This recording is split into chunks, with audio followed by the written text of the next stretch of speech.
Peace and blessings, family. We are back.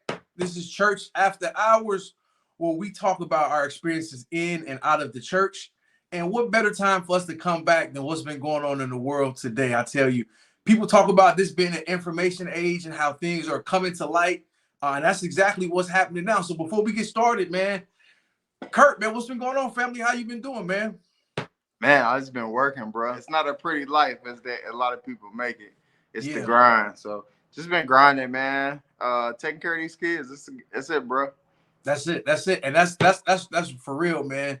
Knowing that entrepreneur work seems sexy on the gram, but behind closed doors, it's a lot of hard work. And salute to you and the fam holding it down at Bill Street, man. Well, we appreciate it, man. Now I know you. When I say how you been doing in contrast to how I've been doing, I know you've been doing a lot, brother. What's going on with you? Yeah, I've been moving around. You know, at the end of the year, normally we try to get a trip and get out the country, me and wifey. So we was blessed to go to Cuba.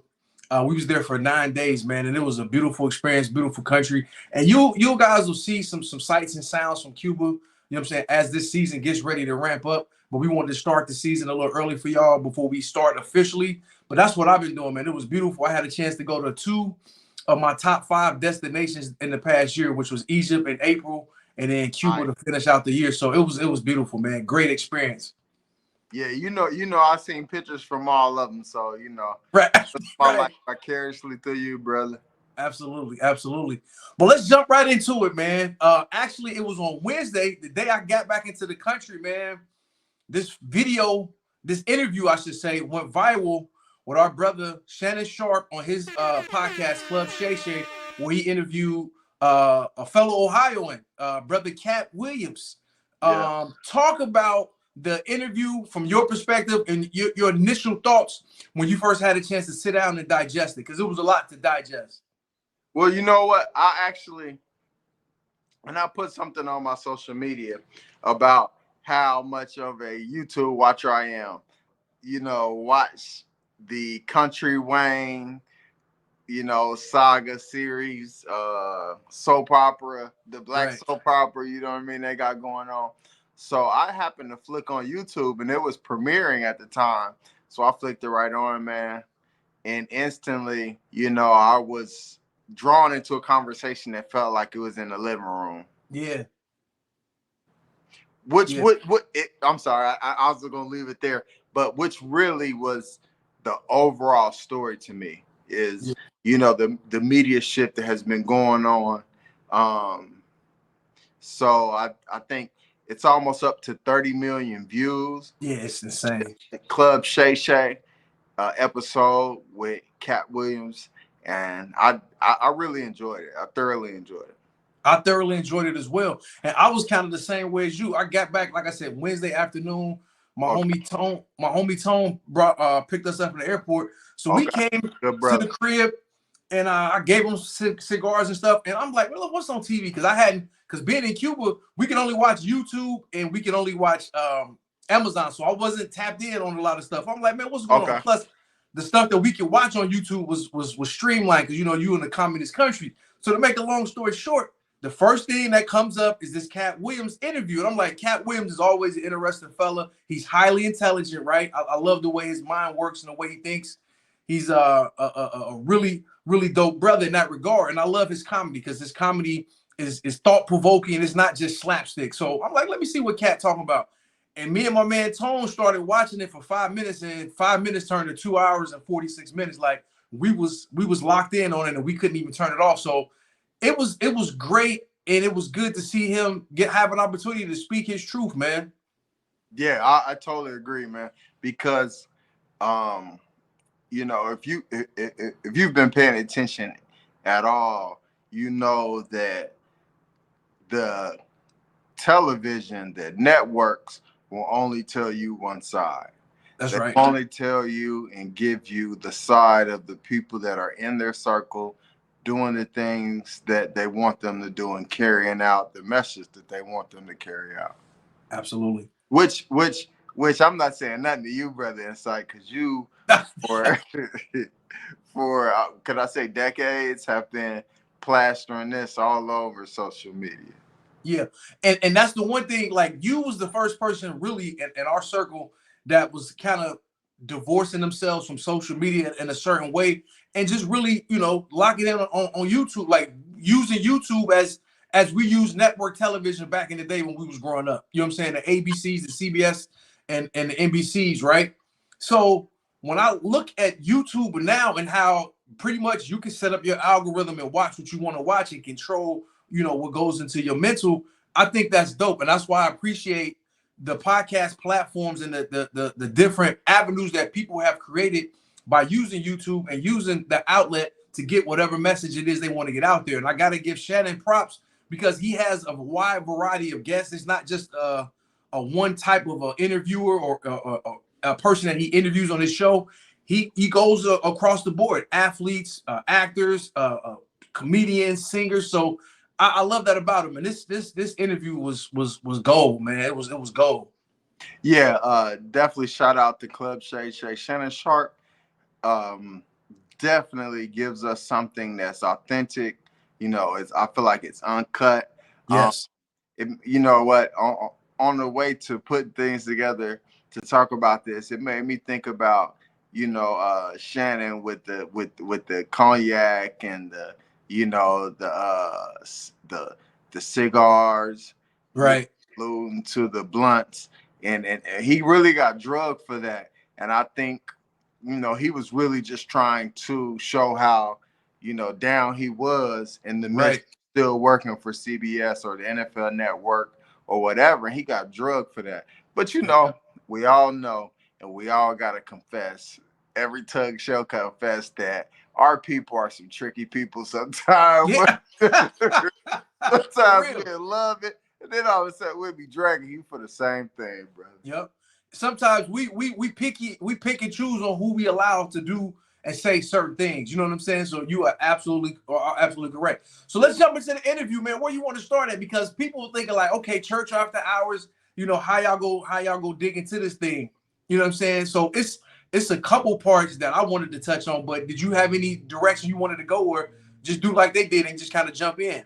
Well, actually, I do want to table the conversation as church after hours being the actual parallel to the conversation that was the overall conversation that was being had, because I don't want to say the conversation where people get caught up in all the things that were said, but the overall conversation, which to me was choosing money, which is money that is controlled, and money that actually controls the person that receives it versus intellectual freedom. That's really where I wanted to go, because church after hours had that church side, and then had that after hours side. So I really think this conversation really captured both the good and the bad of Hollywood. Right. So let's dig in, and I like that as the starting point, as an entry point to the conversation. So when we look at this interview, Katt Williams talked a lot about integrity, about morals, and having a certain amount of self-love and self-respect. And by having self-love and self-respect, it's certain things as a man and as a human being that you're just not going to compromise your soul for no dollar amount and be able to do. And certain you're people. Talking from our perspective, so go ahead, brother.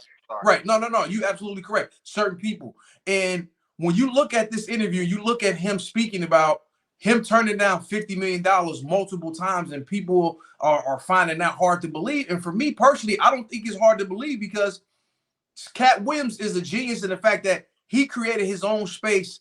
He stays on the road touring. He sells out arenas, and he does it on his own dime. So no check that they can hand him that's going to make him want to abandon his values and how he looks at life, and not selling out. So talk about valuing the things that you value, and no dollar amount can change you from that. Well, I would take the amount off the table. I would just say no dollar. No dollar. That's really, to me, what it boils down to. I really felt that when he spoke about his gifts that he has, you know, it's inevitable that it is going to make some dollars. So we can not talk about, you know, money in the equation because, you know, it's comedy, and comedy is a, you know, multi-billion-dollar industry. You know, everybody wants to laugh, man. Yep. And that's another reason I want to talk about this. And I know you as well. We grew up with some tremendous comedy movies, stand-ups, and all that good stuff. I mean, records, all that stuff, man. So we've been around comedy more so than anything, right, in our life. Not no, I would say it's right there with music. Right? Yeah, they go hand in hand. Yeah, right there with music, and the women is you know, tied into both. So right. But so, you know, I think really what he was speaking about is just what dollar amount will you put on, you know, your integrity, like you said. I love that word, integrity, because, you know, integrity really pulls out your morals and your boundaries. Yep. Things of that nature, which it seems some people may not have when it comes to money. Right, right. And if you look at the interview and you have an opportunity to watch it and digest what the brother is saying, people looked at it more as an assault on certain people, and he did call names. We can't deny that, but yes, you can't deny is the truth that was being, you know, brought up in the interview as it pertains to certain actions and as it pertains to those actions of said individual that he may have mentioned at that time. And we go back to that word integrity that you and I both just spoke about. When your integrity is at an all-time high, like you said, the amount of money doesn't matter, because whether they give you a blank check and have you put your own number in there or not, you're not going to move off of that integrity. And that's something, in my opinion, that is totally missing as it pertains to a lot of things that go on in the world today, especially in the world of entertainment. People can be bought and paid for. You know what I'm saying? And Katt Williams has proven time and time again he's not one of those people. And have been, not only can be, but have been. Right. And the biggest thing for us is that, you know, our culture is heavily invested into the television and network programming. So these are some of the things we have to make sure we give checks and balances, not only us, but the rest of, you know, social media and the talking heads. I see that a lot of the actual networks are picking this up now as well. So now we'll definitely get that spin, and we'll definitely get, you know, the punching down of people and opinions that they feel are less than. You know, that's what we're going to see now, I believe, is the attack from the other side, you know, back to. And it's funny you mentioned network television. I don't know if it was you or one of the people in our group chat. They was talking about it on ABC morning, whatever the morning show is. Really? ABC. You know what I'm saying? Oh, no, I missed that. Directing people to Club Shay Shay's podcast and watch it on YouTube, because it was certain clips that they couldn't show because there was some profane language used. So that taps right into what you said, like the networks and the powers that be, you know, totally jumped on this bandwagon, even though a lot of what Katt was saying may have been targeted at them and people selling out for those said entities. They still picked it up, and they're still, you know, directing people to watch it because they want to be in on the conversation and don't want to feel left out either. Well, two things. There is YouTube TV, so the networks do have money in YouTube.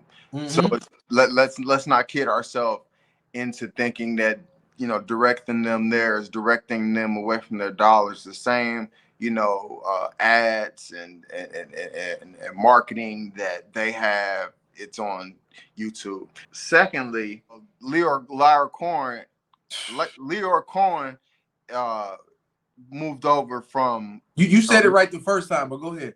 Yeah. He moved over from, you know, the music label. He moved from Warner Music Group to YouTube TV. Absolutely. YouTube TV and music. Years ago. And preparing for, you know, this amount of, you know, views and people going away from, what they think is programmed and watching something that has less. And I think at this point it still does. At one point it may not. It may have the same constructs that are put on these guys like Kevin Hart and the people at the top that have the big money but can't say everything they want to say. Yeah. And I'll even throw in the name that Katt brought up, even the Steve Harvey. It's like when you work for these networks, you have a muzzle put on you. It's certain things you can and can't say. I mean, you have things that happen, in this country over the last few years as it pertains to even if it's COVID or if it's George Floyd. You can't even speak up or for your people because you got to worry about it said network, it said employer going to allow me to make these type of statements. You know what I'm saying? What kind of life is that to live? You know what I mean? Furthermore, D, not only can you not say certain things, they're going to give you certain things to say. Right. That's going to go along with the dialogue they want out there. Yeah. So scratching the surface on the the media outlet that it was on, a black man getting the biggest interview thus far of the year, 30 million views plus. I do want to big up Club Shashia once again. Carrying on, I wanted to take a moment to talk about our top 5 comedians, so the people know where we at and know where we coming from, brother. I'll let you start. This is good. So top 5 comedians, are we doing order or just no particular order? It depends on what you want to do. I'll go order. Okay. Okay. Mine is gonna be a little biased. It's gonna be Midwest heavy, but I'll go from 5 to 1. Number 5, I'll go George Carlin. I think George Carlin is one of the greatest comedians of all time. I love his sarcasm. I love how he interjects intelligence into his comedy as well. Is highly intellectual. Number 4 is Godfrey. I love Godfrey. I've seen him so many times in person, and every time it's a different hour, 15 minutes. And you look at him online, you think he's just a parody guy that does voices and things of that nature, and he's so much more than that. Another highly intelligent brother who gets comedy, is a true student of comedy. Number 3, Bernie Mac, another brother from the Midwest, from the hometown. I just love Bernie's honesty. You know what I'm saying? Like when you think of Bernie Mac, you think of honesty, a truth teller, a person that's not gonna hold back. And if you follow his career and the career of the Kings of Comedy, he was kind of the last person to get on because of how he approached comedy, and he seemed abrasive, but he was the realest one, and he had the most success out of all those guys when you look at their career in the microcosm. Number 2, people might not like this, but I gotta go Eddie Murphy, man. I mean, he hasn't done comedy or special in quite some time, but you talked about us being kids and how comedy was a part of our lives. I don't know where you was at, but I know when I was a kid, I was sneaking and watching Delirious. And once Delirious took off, we had a chance to go and watch Raw at the movie theaters. My people in Chicago will remember at Evergreen Plaza on 95th and Western when he had on the blue leather suit. So that was ingrained in us as children, and how funny those skits was. I always said you can judge a stand-up comedy special by how many memorable jokes that you can remember and tell back to your friends after watching it. And Delirious and Raw probably has more than any stand-up I've watched. So he gotta have a spot high on my list. And then number 1 is Dave Chappelle.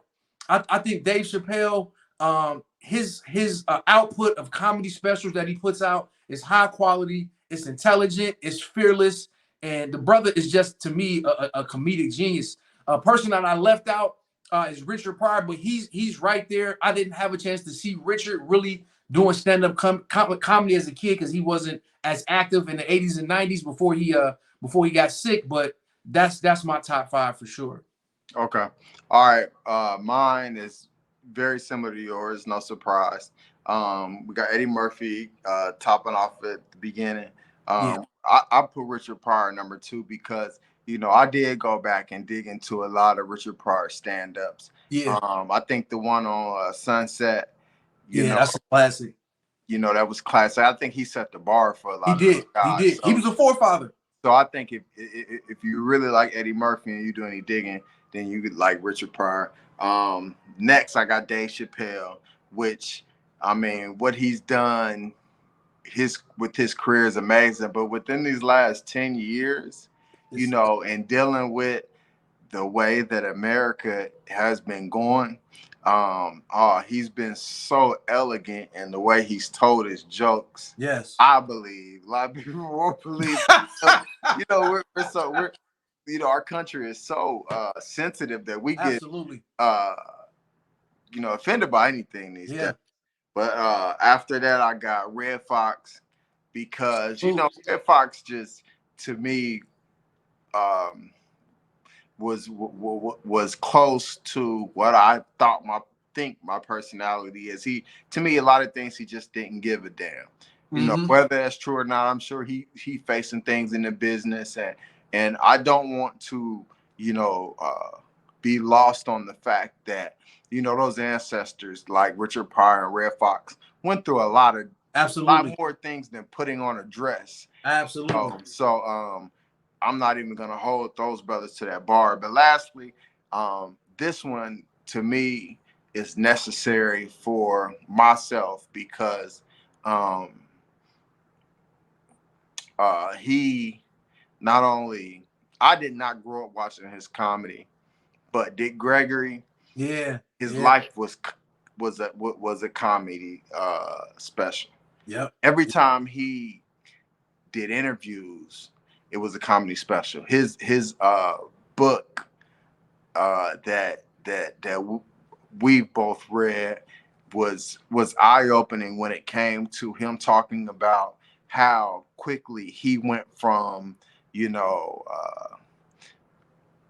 being at the all-black club to where, you know, wasn't too many people checking for him, to being at the top of the top tier of comedy, and black people couldn't even pay to come see him. That's right. That's right. The first superstar comedian of all time, black comedian of all time. There you go. And I don't think his comedic you know, career stopped on the stage. I mean, every time you seen him, he was either saying something so sharp that it cut your head off, or he was making you laugh. You know what I mean? Or doing both at the same time. Yep. You know what I'm saying? And not to cut your knowledge, you mentioned the great book, Nigger, but also you put me on to one of his last printed articles. Was a great write-up, and I was thinking the GQ UK article, which was British, which was outstanding, man. It was outstanding to hear him in a way that was just super dope.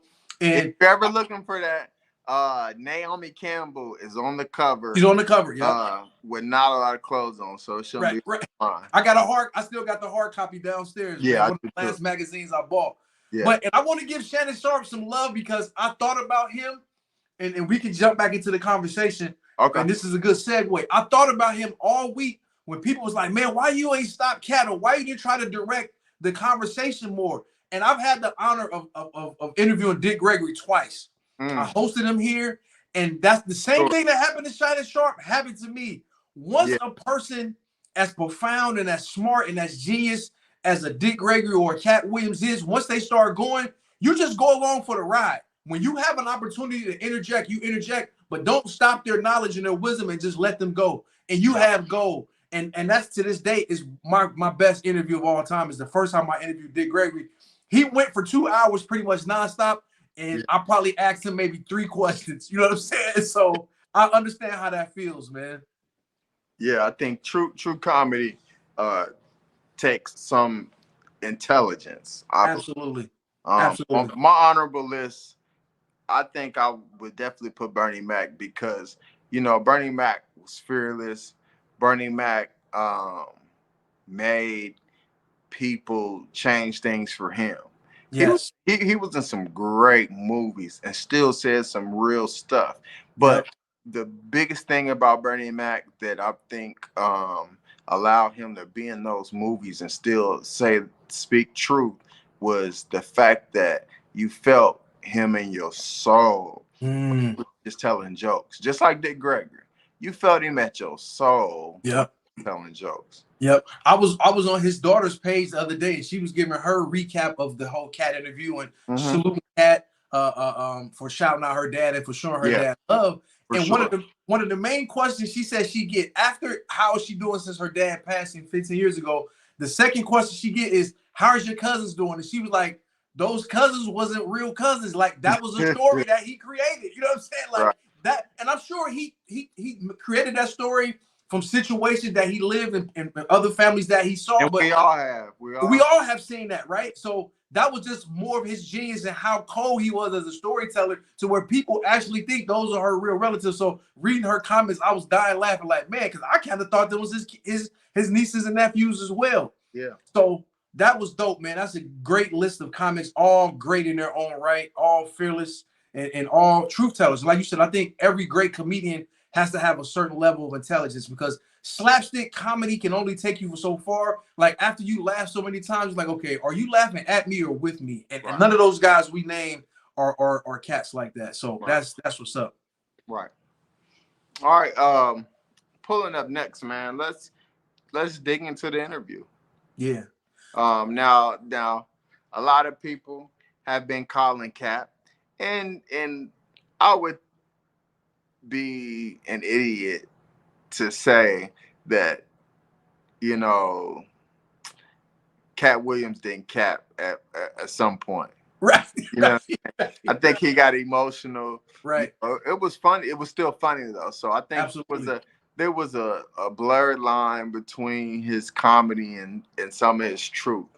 But man, the big thing was, you know, Cedric the Entertainer.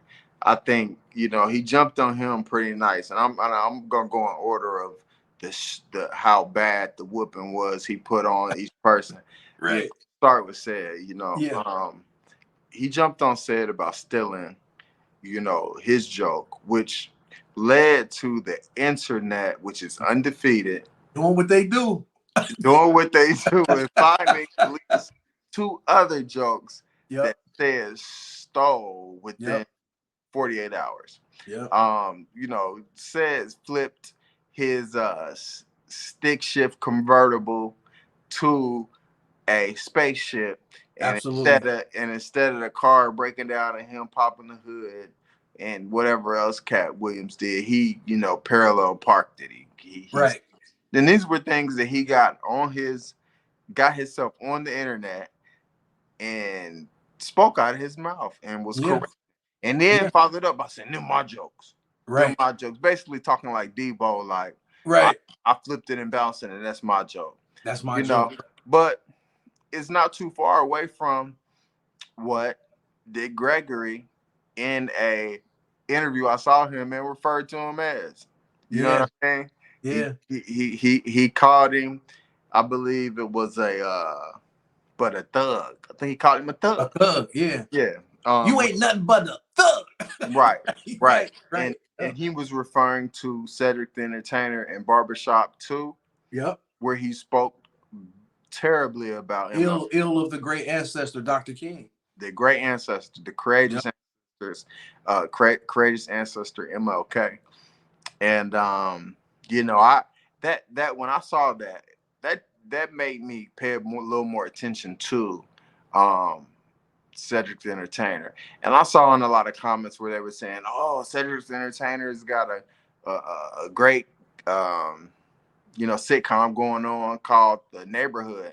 I've never watched it I've never watched it twice. It's a feel good type of thing, you know. It's no better than what Mike Epps has on Netflix, but he's on the network once again. Yes. And it doesn't surprise me because you know, who knows why he said and did the things he did in Barbershop 2.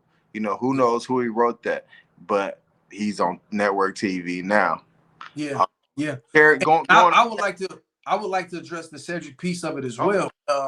And like Katt Williams said, we talked about this years ago, and you apologized, and we was cool. But for you to come on Club Shay Shay and then to act like Debo, like you just said, like a thug, like, this is my joke.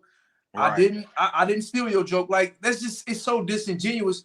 And that was Katt's closing joke. Like Katt said, when he was on Comic View in the late 90s. And then I seen the Kings of Comedy when they came to Cincinnati at the old Cincinnati Gardens. Me and my mom went.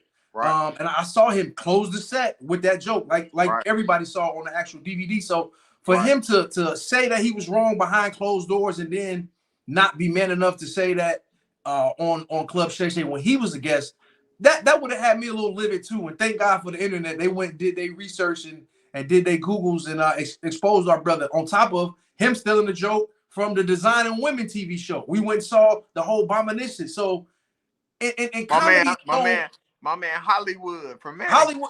Hollywood. Right. And comics are known for stealing each other's jokes. I believe Dude was a comedian now. He was a comedian. He was a comedian. So, you know, Katt steal jokes, but if you get caught, just say, you know what, hey man, you got me. You know what I'm saying? And move forward. To try to stand on it and knowing that you foul, that makes people look at you totally different now. And it's understandable why the great ancestor Bobby Gregory called you a thug. Yeah.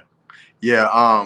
You know, so secondly, there was Ricky Smiley that he jumped head pause. Yeah. And shout out to the brothers on It Is What It Is, Cam and Max, you know what I mean? Pause, you know what I'm saying? You know, once again, it's showing where media is going. Yes. It's showing that they were offered $3 million, but by someone turned it down. Yep. $30 million from Underdog. Put on OJ. Put on AB at one time. Put on Maurice Claret. Yeah, from the city you in now. That's good right. CEO. Good brother. Also got Mark Jackson coming up. Yes. Shout out to them brothers. But I want to not get lost on what's going on media and how right now, you know, these guys are like musical independents. Right. Secondly, there was Ricky Smiley that got jumped on. Mm-hmm. And Ricky Smiley didn't really have any defense. He didn't. When he spoke on his radio show. And you know, man, some people once again don't have the same morality as others. They don't. Ricky Smiley is a country guy, and he came off on being happy where he at right now. And I'm not saying there's anything wrong with that, because what we're doing is having a conversation. We're individuals, they're individuals. These are our opinions, and everybody has one, right? So he jumped on him for, you know, continuously putting on that dress, brother. Also, he beat up on him because he like Cedric and like Steve, who we'll talk about next. He came on Club Shay Shay and insinuated like he was supposed to be Money Mike. And I love Ricky Smiley. I think he's a beautiful brother. You know, God rest the dead. He lost his son last year. Yeah, it did, bro. But anybody that knows Katt Williams or Ricky Smiley, we know that Ricky Smiley is not believable as a pimp. Like, for you to come on here and say that you was originally supposed to have that role, it's like you taking the backhand shot at Katt, and you know Katt gonna defend himself. And that's what he did. He's like, it was 200 other comedians that auditioned. You auditioned, but you was never in the running. And Q confirmed that. You know, he did audition, but he was never in the running for that role. That was Katt's role, and they made him the Grinch that stole Christmas, the Santa Claus character. So for him to come on there and insinuate that he was going to have that role, Katt, you know, sent me some shots, which was, in my opinion, was justified. And shout out to comedian Steve Brown, man. Steve Brown is another brother from down south, and I have made a comment on his post when he posted it. I said, man, we got love for you. We remember when Ricky Smiley stole his joke. Ricky Smiley has a popular joke where he talks about HBCU bands versus PWI bands, and that was Steve Brown's joke, and they fell out for years about that. So Steve Brown was on his neck too. So yeah, I think Steve Harvey got it the worst. He did, you know, because all the things Katt Williams said, you know, I think has been a belief in our culture for a while. But, you know, Steve Harvey is doing things that is not affected by what we think. Right. You know, Family Feud, these people want to turn their TV on and laugh, you know. Right. So I think more than, not in a clown as we use clown, you know, in our everyday language, but more of a clown as, you know, not standing up straight and telling jokes on stage like a comedian. He's actually making people laugh with other things. Right. Whether it be the way he talks, maybe a facial expression, maybe the way he says things like all our grandmother said, you know, growing up, and with serious face, you know, white people seem to find that funny. Right. And that man does keep a job. And some people may just be flat out and just call it cooning and buffooning. You know what I'm saying? like let's just say, you know, call a spade a spade. That Bernie Mac. I was trying to be nice, but yeah. For real. Well, it was a thing he kept saying. Old bouquet, man. Yeah. And just to talk about Steve Harvey a little bit more, man. Those two had a back and forth years and years ago on Detroit, when they was having a comedic battle. You know, so that venom towards Steve was a little bit more than what, you know, said and Ricky Smiley may have caught. But Steve Harvey has always been one of those polarizing figures in the Black community. You know, once he got on, I kind of felt like he forgot where he came from. You know what I'm saying? And he was very arrogant, you know, very, you know, I'm here and everybody else is down there. When they talk about, you know, I'm so happy that people are telling the truth now. Shout out to the OG Ed Lover from MTV Raps. He said him and Bernie Mac was super tight from the movie Who's the Man back in the 90s.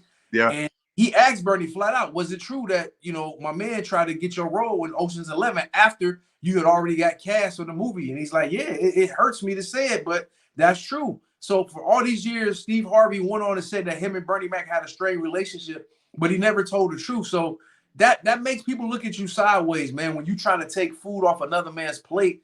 And, you know, it's just sad to see that. But again, he put himself above everybody else. And, you know, yeah, he's good at what he does. I give Steve Harvey credit. I think he's a great host when he hosts different award shows and things like that. But to totally alienate your people and put yourself above them, I think, man, yeah, I agree with everything you said. You know, Steve Harvey, you know, has a swag about him that, you know, some love and some hate, but you know, that's what he does, you know. And some people think that's what being a star is about. But lastly, I want to just touch on a little Kevin Hart. You know what I mean? Why you say little Kevin Hart? I didn't mean. I know you did. I know you did. I wanted to touch a little bit on Kevin Hart. But yeah. Yes, sir. But Kevin Hart, man, somebody I've never really. Matter of fact, I went back and forth about this with my younger brother, who is now 28 years old. And man, you know, in hindsight, looking, was that? That made me feel. Oh, I remember he was an arm baby. Right. Man. Right. But in hindsight, it made me think about the fact that age different. He didn't grow up seeing the comics that we saw. Right. So we know when we watch Kevin Hart that it's watered down, and it's not for us. Yeah. If you've ever seen, you know, and Dick Gregory went through the same thing, like I said. But if you've ever seen audiences at Kevin Hart's show, you know, it's primarily white. Mm-hmm. You know what I mean? And I'm not saying white in the sense that he does comic for white people, but the money that he's generating are knocking a lot of, you know, our people out of the positions to get his tickets. So, you know, he's still making them laugh. So obviously he has crossover comedy, but you know, it's almost like he always has his gloves on. Super safe. Yeah, he's never not pulling punches. So, you know, it just, for us, it just comes off as inauthentic. Absolutely. You know what I mean? Every single time, you know, when you overly joke about yourself, shit. Or your kids. Every special is about him and his kids. Yeah, you know, shit. Motherfuckers have been doing that. Motherfuckers that, you know, laid the way for, you know, Richard Pryor and Red Fox to do things. We're doing that. Right. So you going all the way back and doing those same things, overly joking about yourself, and, you know, fighting your girl over a video game, I think that was like the last one I watched. I remember it was a story like that. Yeah, and I agree with you wholeheartedly, man. Kev is one of those dudes. He's a nice dude, but his comedy was just never for me. You know what I'm saying? I think his best special was the all right joke where he talked about his dad coming to school. But other than that, I just never, he just never really appealed to me because, like you said, you use one key word. He was just, he just wasn't authentic, inauthentic. You know what I mean? You from Philadelphia, and I don't really feel like that you don't talk about your experiences in a way that other comics that I prefer do. You know what I'm saying? And you don't have to. What your style works for you and you're very successful. I love the fact that he put on his boys, the plastic cup boys. I love that he reaches back and puts cats on. I respect that. But just for me, even though they're not really funny either, they're not funny at all. They're just not, you know. So even though it's not for me, I still respect it and how he gets down. It's just not my style. Like you said, you know, what we grew up with, those heavy hitters that we talked about when we did our top 5 segment, like you got to really be profound and saying something to enter into that room and that conversation. And unfortunately, he just doesn't do it for me. Like I said, I love and respect the brother, but he just doesn't do it for me. And, you know, he was one of the cats that said he wasn't going to put on the dress. Nobody asked him, was he going to put on the dress? He openly said that. And yeah.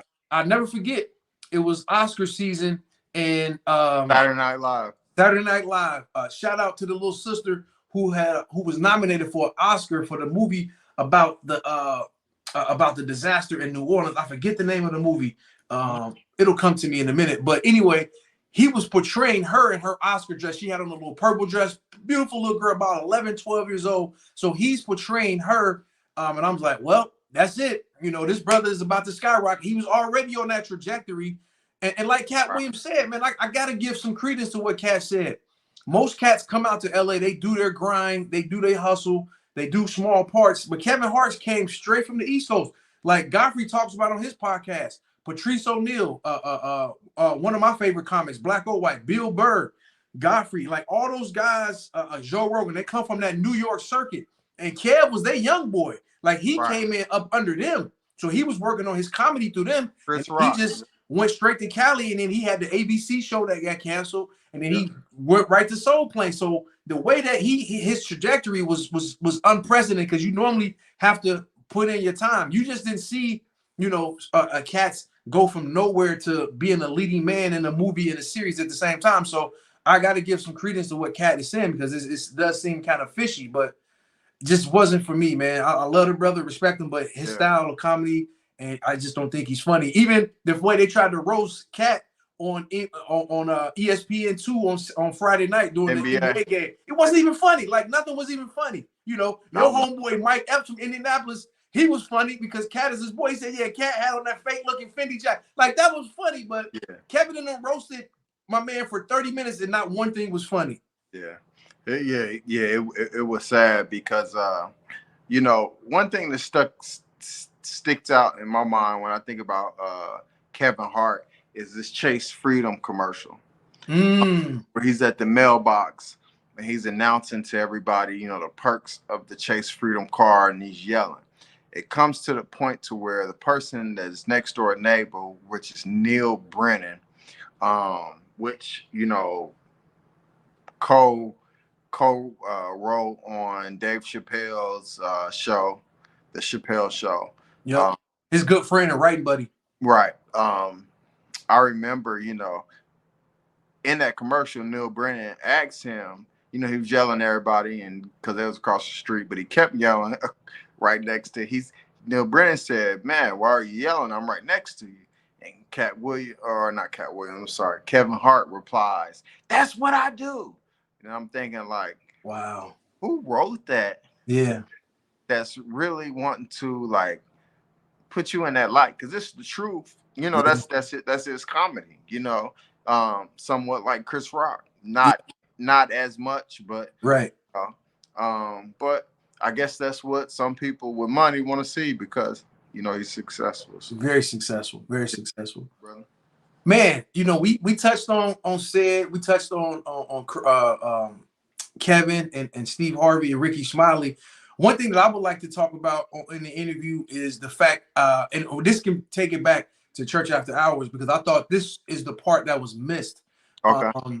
When religion alienates people. And Katt Williams talked about growing up a Jehovah's Witness, a devout Jehovah's Witness, and how, you know, everything was so rigid and so structured. You know what I'm saying? People laugh about growing up Baptist, how we had a little bit more freedom, but it makes me think about people that grew up Jehovah's Witness, some great brothers and sisters in our society, the Jacksons, Serena Venus Williams, Ja Rule, like Case the singer, how they left and never went back, man. And the time and day where we're now seeing some of our favorite, most popular religious leaders, the veil is being lifted, and we're starting to see things and hear things that we never heard before.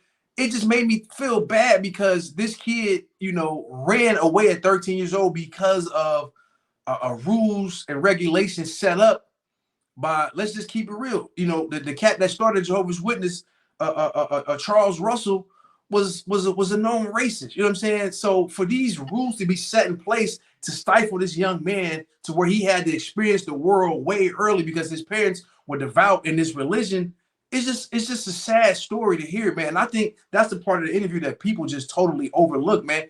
And I would love to hear your opinion about how we get overly religious and we stop loving and being, you know, what we need our children to be to them, is that's parents, versus having them follow these structured rules by people that was created that had no interest or love for them in the first place.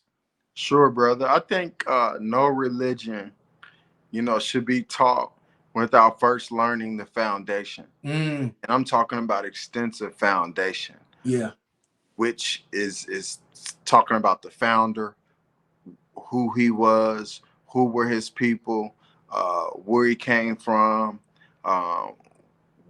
what were his ideologies. That's right. Who were his mentors, because you start to dig in to more of who that person was. That's right. And what their purpose was. Without history along with religion, you know, I really think it's not a good, you know, understanding. You know, you got knowledge, you know, that you're getting from that religion, but you're not getting an understanding of the times that you know that religion was brought about, and what was missing in religion that they had to bring forth the religion that you're practicing. I totally agree with you that, you know, Jehovah's Witness is very excluding. They call it from the world, but we both know that, you know, that can be twisted and been into whatever and used whatever, and whoever is trying to, you know, get what they want across. Right.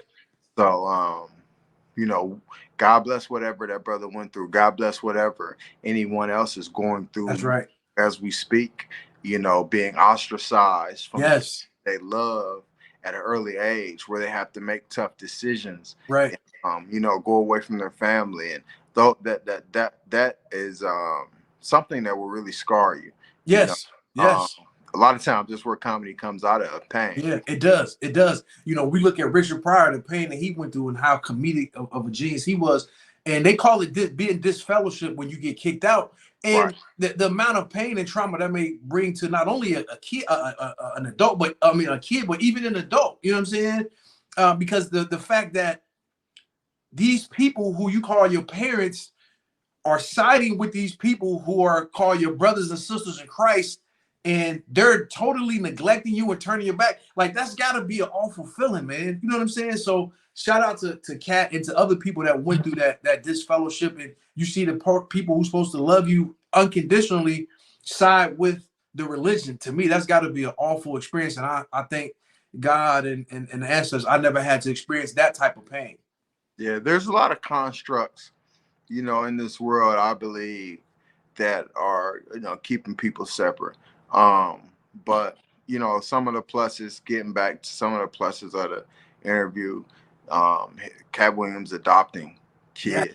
Yes. That's an amazing thing. You know, a person that, you know, is on top of the world and making a lot of money and, you know, doing whatever they want to do, you know, sacrifices some of that time on kids.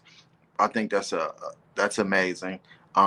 Helping other comedians that were broke, speaking about lives meaning nothing to them because they were so broke. Giving them money, I think, was an important thing. Yeah. Shout out to Kev Hart for putting the comedians that he's put on. Yeah.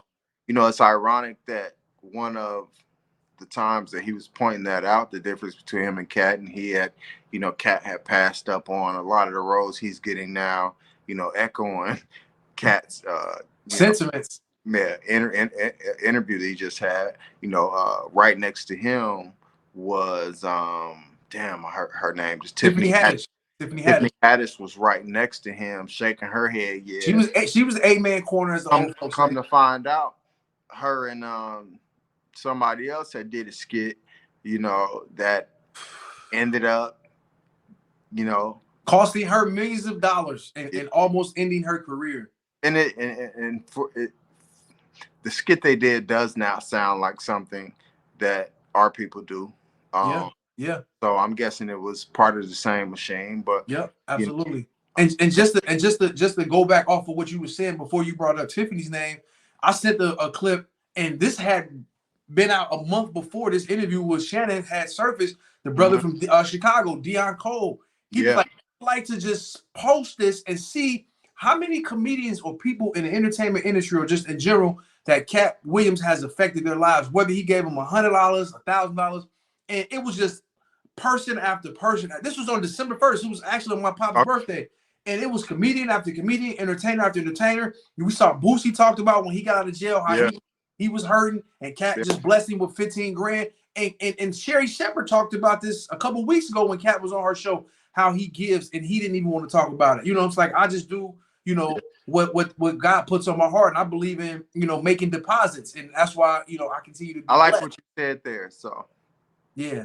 So framing this and, doing what God has put on your heart, that's doing right. what, the Creator has put on your heart and your soul and your path, however you want to look at it. I think that's an important thing, man. I think we should not be lost on all of the controversy of the interview, and take, the parts that were teaching moments, like all the philanthropy that he has done, adopting the children. Yeah, just helping people. I think that's our biggest thing that we can do on this earth is help other people. That's right. That's right. With that being said, brother, do you have anything prepared, a word for the people this week? Nah, man, I don't have anything prepared, and I'm just gonna flow in the spirit and just think, we normally have a word, and this is something that we didn't even talk about. We didn't even really prepare it. We just said this is something we want to talk about, so let's just sit down and do it. So, let me ask you this: what was the most touching thing that happened on your trip to Cuba that you just got back from? Oh, that's easy. It was day 3. Shout out to my cousin. How long were you there? Day 3 of what? Of day 9. We was there 9 days and 8 nights. So shout out to my cousin Val Valencia. She set up with these brothers and sisters there on the ground called Beyond Roots. And Beyond Roots is a shop where they do women's hair, natural hair, Afro-Cuban hair, natural hair. They sell clothing and painting, and then they do activism work on the ground where they support Afro-Cuban families. And our third day there, she had talked to them, and before we came, we flew Southwest. So Southwest, you could take multiple bags. So we all took 2 extra bags of clothing. I took some of my son's clothes. We took toiletries, sanitary napkins for the sisters. We just had so much stuff to take and bless these people. And this is why I love doing this type of work, because you think you're blessing them, and in turn, they end up blessing you. So that day we went and saw the people, man, that had lunch with them and talked with them and just had an opportunity to learn about Afro-Cuban culture and what that looks like. And it was just the most fulfilling day of our whole trip while we were there. And we're even setting up and going to send more clothes back over there. Our brother Jimmy is going back in April, and we're looking at getting some barrels and sending barrels, because we send barrels back to Liberia to my wife's family. So now we're looking at getting barrels and sending it back to those brothers and sisters, because their story is beautiful, and I love the work that they're doing on the ground, affecting people's lives real time and in a real way. And that, to me, was the best time and the best part of my 9-day journey being in Cuba, a place I've always wanted to go. Yeah, it's beautiful, man. Yeah, I think that's what we're truly all here for. Yep. Is to give other people, whether it be something physical, whether it be some knowledge, Yeah. which I think is king to That's everything. And that's all I think that we're trying to do with Church After Hours, trying to spread some knowledge, give our opinion or our insight on some of these subjects, some of these things is going on. Our next episode will be on the Palestine and Israel conflict, war, and what's going on, Yeah. and what actually politically is happening here and other places. Yeah. And then we'll also talk about what's going on in the Congo as well, which doesn't get as much airplay. Yeah, Congo, in Israel and Gaza, because we're sitting here doing these interviews on our iPhones and on all of this technology, iPads, computers, and the coltan and cobalt, our brothers and sisters are mining it 24 hours a day around the clock. So that's something we're going to talk about as well. Yeah, and China is in there doing their thing, man. Yeah, so welcome back. Welcome back. And I know we always normally end with a proverb or with a scripture, and I just want to leave with this, man. It's an African proverb, and then we can discuss it and close out. It says, "When an elder passes away, it's like a library being burned to the ground." And what that means to me is, while our elders and the elder statesmen and women in our community are here, continue to get the knowledge and the information from them so we can pass it to the next generation. Because when we go on, that library is truly gone, but it won't be gone if we are smart enough to get that information from them and give it to the next generation. All right, fam. Well, that was beautiful conversation, and we'll see y'all real soon, man. Yes, we'll see y'all real soon. Get ready because Church After Hours is back. Peace. Yes, sir. Peace.